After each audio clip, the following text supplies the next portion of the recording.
I just spent an hour with 4 different founders that wanted advice on how they can grow their business. And today I'm going to be sharing the questions that they asked and the answers that I gave. Now, my name is Grant Singh. I'm the founder of GTM Academy. We own 2 portfolio companies. And on top of that, I run an academy of 50 plus entrepreneurs that are asking me questions every day. So I get to see a lot of what different businesses are doing, which allows me to give really good insights in terms of how you should actually go about growing your business. So without further ado, let's get into the video. The first question that we have is about building credibility within your market. How long does it take to establish credibility in my niche, and what things should I be doing to show off my credibility? Okay, so credibility is not a on-off. Credibility is on a spectrum. If you want to become credible in something, you have to, there's so many niches towards credibility. For example, if I told people how to manage stocks and shares, I might be really credible when it comes to advice on Bitcoin, but maybe be really uneducated on everything else within the stock market. So when it comes to credibility, if you want to come across as someone that's very credible, it's not about like, am I or am I not credible? It's about how narrowly defined can I make my credibility and then promote myself like that. Yeah. For example, as business coaches, if I'm a business coach, I want to say like, look, I can't get you to a 10 billion pound business, right? However, I can teach you how to go from 0 to 10K if you have this type of business because I've done that before. Yeah. So a lot of the time when it comes to credibility, people end up trying to like lie or trying to like bend the truth in a way that makes them more credible. Whereas in reality, what you actually need to do is in terms of the timeline of making and becoming credible, it's completely dependent on what you define as credibility and also what your market defines as credible. Yeah. So that's the first thing that I would say when it comes to credibility of like you get to choose what that actually looks like. In terms of what you should be shown when it comes to credibility is past results and third party validation. Yeah. So you can say to me, like, you took a business from 0 to 10K a month. That's great. Okay. But I then have to trust that you're actually telling the truth about that, which is really hard. Which is then you go one step further and you say, great, here's Ming. We helped him go from X to Y. You know what I mean? Like use other people as credibility. Ming's got his face on there. He's got a smiley face. He's got his thumbs up. He's doing a video, whatever. That all that kind of stuff adds on to the credibility. Yeah. So that's the way that I go about actually building credibility. That makes sense. And then you can even go one step further where you actually get someone to experience something based on the things that you show them. Okay. So the bare bones, level one is you say that you have credibility once you've done something, right? Level two is you get other people to corroborate the fact that you've done something. Level three is that you actually get people to experience stuff based on what you say. So, for example, again, as a business coach, if we continue with that example, you can then say something along the lines of, if you go and change your pricing from this to this, you'll notice that you'll increase profit without increasing churn. Someone goes and does it, they're like, wow, okay, Adnan does know what he's talking about. He's a credible source when it comes to pricing within my business now. Yeah. And those are the kind of like 3 layers that you can have when it comes to credibility. Now, moving on to the second question, it was from Becky, and she was asking a little bit more about how you remain professionalism, but still also remain authentic. How to come across authentic and yourself when it's not particularly professional. So for me, making artwork, I look like a slob. And I do roll out of bed and I just do it, but also trying to maintain a professional image. And especially if you're pricing artworks that are like over £1,000, I personally want to spend that money on someone who looks or is doing, I didn't answer that very well, but yeah. I understand your question, right? The first question I would ask you back is like, are you sure that your market actually wants that from you? Yeah. I feel like art, even in it itself, is very raw. It's very authentic. So like you putting together this kind of like structured image which doesn't fully represent you, I would say it actually might be something that makes you blend in with everyone else rather than something that sets you apart. Wow. Not thought about that before, to be fair. Well, actually, if I think about it, there's a specific artist who she just wears like really dirty clothes, and she's got an incredible brand, and she releases like dozens of artworks for over £1,000, and they sell out as soon as they hit her website. So Yeah. I suppose that can happen. It 100% can. And like if you think about like the biggest artists, like let's say even from like a music point of view, like if you think about the biggest artists, the stuff that people love about them a lot of the time is their relatability. Yeah. Like that's the kind of stuff that people feel like connected to. There's actually a Hormozy framework that he's talking a lot about recently, which is special. It's SPCL. Sorry, SP, yes, SPCL, right? It's like an acronym of special. Okay. So you like shortens down the word, but the last letter in there is L and it's for likeness. People buy from others, people trust others where they actually feel like they relate to them. Yeah. Becky, I'm right in saying that your art is actually a lot of it's about like anxiety and helping people to deal with anxiety. Is that correct? Yeah. Yeah. And that in and of itself is shown imperfections. It's shown vulnerability. Yeah. Oh my God. Absolutely. Yeah.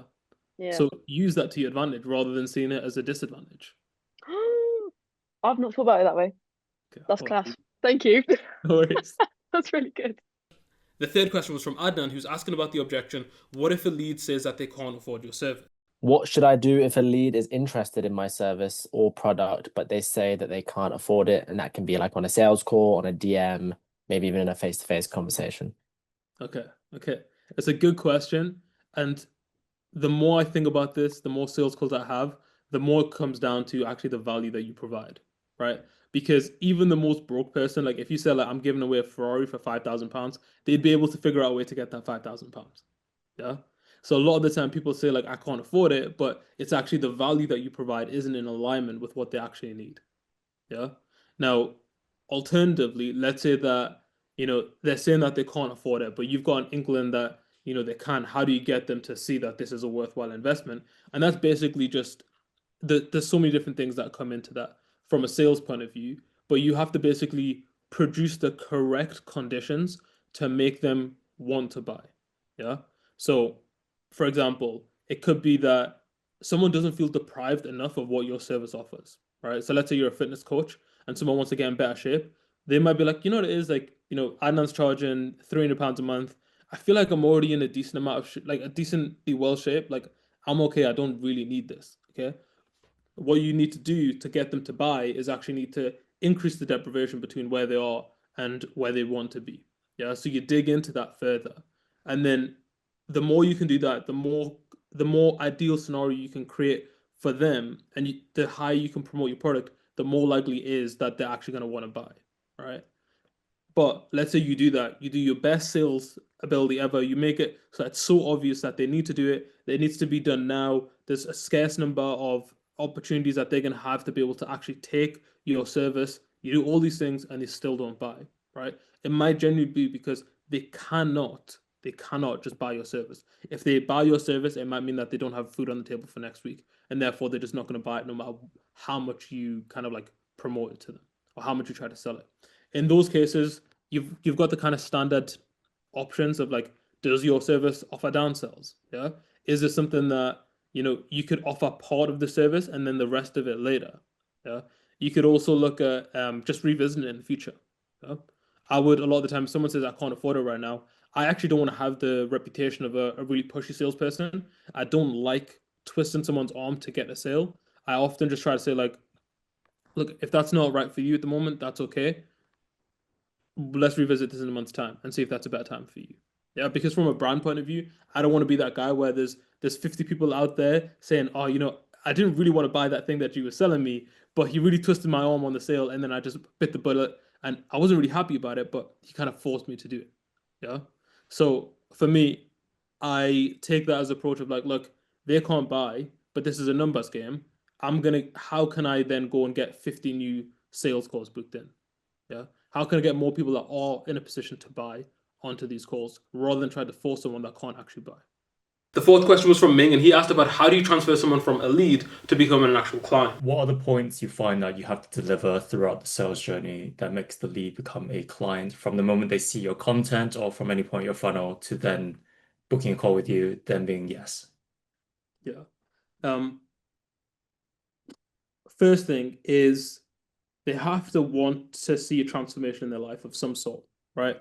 The transformation has to be like somewhat tangible. Okay. So they have something that they don't, so they want something that they don't currently have. Yeah. There has to be an admission to that. Yeah.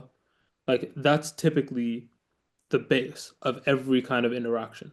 That's what's going to get someone interested in an ad. That's going to get someone through a funnel. the understanding that they want something, right? And that they don't know how to get it, or what they're doing right now isn't going to allow them to get the thing that they want. Okay. So I would say like that's the fundamental thing. Okay. And then I would say alongside that, it's showing someone that you really understand their problem. There's a quote, I don't know, I've heard it somewhere, I don't know who says it, so I can't credit it properly, but it's people don't buy when they understand what you do. People buy when they feel understood. So when it comes to sales, you need to make sure that your customers feel understood. And that comes from questioning them, knowing what they want, knowing how they think, knowing their behaviors. Yeah. And that's going to differ between every product or service that you'll sell. But those are the things that you need to check off. Does the customer, does the prospect feel understood? Now, moving on, we've got another really good question from Ming, who's asking a little bit about before you get all the kind of testimonials and credibility, how do you then go about actually selling your services and getting people to believe that you can actually help them? How do you portray yourself as the person to go with prior to getting all the testimonials and still as an early stage entrepreneur? Yeah, it's a good question. If you don't have testimonials, then go and find a really, really narrow area that you can prove credibility in. Yeah.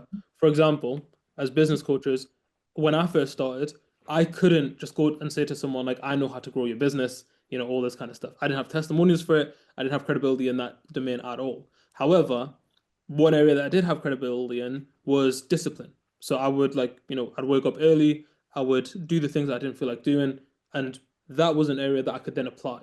And I would then go to entrepreneurs and say, like, look, if you're struggling with discipline, then I can help you out. That evolved to time management because I started using my calendar properly. I was really in touch with how to actually manage my time well. And then boom, that was the next thing that I built some credibility on. And slowly but surely, you just take one really narrow domain and you get really good at it. And what happens, it's almost like an umbrella, right? Where it's like without any kind of testimonials, if the sun's coming down, right, your umbrella, the more credible that you become, like the more experience you have in one domain, the umbrella almost shades other areas as well. Yeah.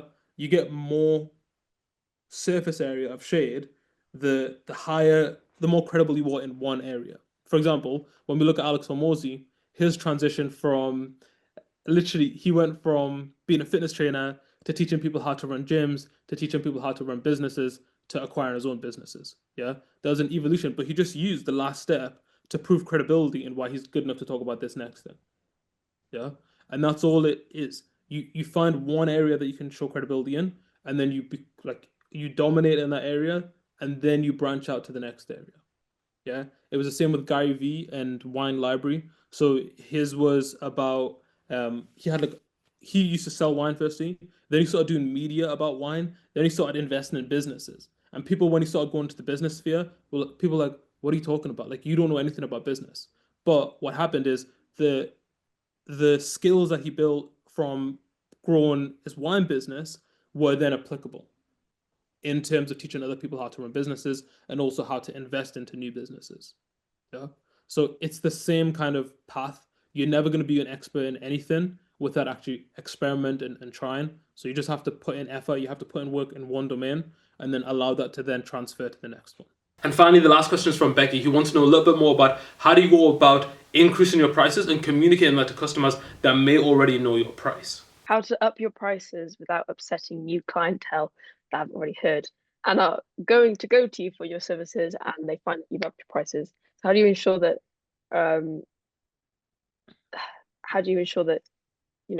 that's okay and revenue stays the same or if it increases? Yeah. Have you ever went to someone in the past where they've quoted you one price, you go back a little bit of time later and their prices have increased? I can't think of a specific example. I mean, like I suppose when you go somewhere after there's been a sale, for example, which I know that's a different situation, but that you feel like in your gut disappointed that it's increased in price, isn't it? Yeah. Okay. Yeah. So here's how I deal with price increases and the fear of people saying no to price increases and upsetting them. You have an insane value surplus that the price increase does not matter. Okay. That's it. That's ultimately it. Okay. So if I've got something that's worth, £10,000 and I'm selling it for £1,000, right? If it goes up to £1,200, people are still like, well, yeah, it's still worth £10,000, right? So it's about anchoring them to the actual value rather than the price that people are paying for it. Yeah, because the more that they are anchored to that, the less they're gonna care about is what's £200. You know what I mean? When I'm getting such a good deal on this thing overall. Yeah. If you're dealing with really price conscious buyers, which often you've got elastic and inelastic pricing. Elastic means that like you can't really, so like for example, food, right? It's very elastic. If you move food, the price of food, people are very sensitive to it and they'll decide very quickly whether or not they want to pay a little bit extra for food. Okay. But then when you're doing something like business mentorship, people are it's a lot more inelastic. You can change it and it doesn't have and as much as negative impact because the results of what you can provide someone are so big. Yeah. Art, I would say, is very inelastic. Like you can change it and it doesn't really matter. Like you've seen the ridiculous prices people buy art for. Yeah. So don't get in your own head about like, oh, I've disappointed one customer. Think about what's best for the business and charging the current prices that you're charging. If you know you need to increase them, don't worry about it. Go and find new customers. Now that's it for today's video. If you guys did enjoy this and you want to be able to come and ask your own questions, then you can join our academy down below and you get access to live calls like this completely for free if you want some support growing your business. Lastly, there was a few more questions that I haven't shared within this video, but do plan to share in the next couple of weeks. So if you haven't subscribed already, make sure you subscribe so you can see the different questions that people are asking about how they can grow their business. Thanks for watching. And if you find this useful, you'll probably find one of these videos useful too.